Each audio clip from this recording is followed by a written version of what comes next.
situation showing up in different seasons of your life, different people, different circumstances, but the same pattern. And at some point, you have to ask, why does this keep happening? Most people try to fix what they can see. They address the outcome, but not what caused it. So the pattern doesn't stop. It shows up again and again in different forms. This is why I created this Bible study series, The Root of Every Cycle.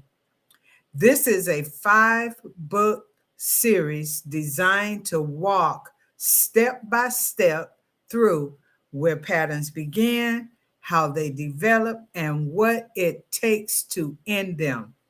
Each book builds on the next, so you're not just learning, you're progressing.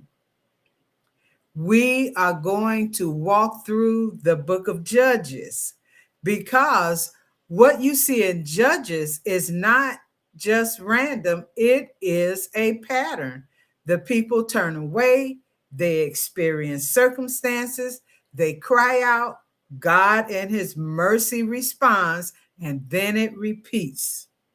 The cycle, the pattern is not just in scripture, it shows up in real life.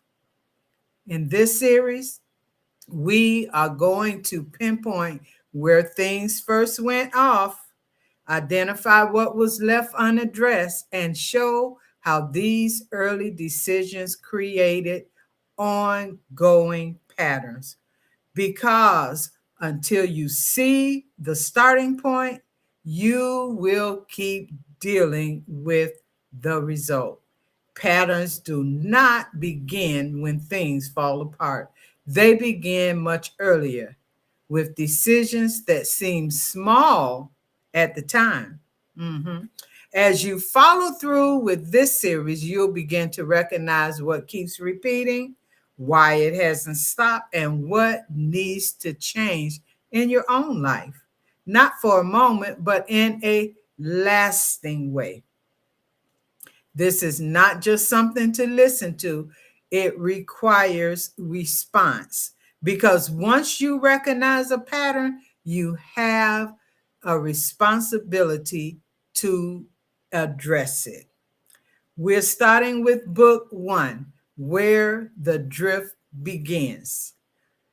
Judges chapters 1 through 5, which is available on Amazon. I encourage you to get the book. I will include the link in the description. Because before a pattern becomes visible, it is already started. If you are ready to understand what begins happening, what's been happening, stay with this series. Follow it in order. Take your time and apply what you see, because change doesn't happen by hearing more. It happens by responding to what is revealed. What you recognize, you can change. What you ignore, you will repeat. So let's get started with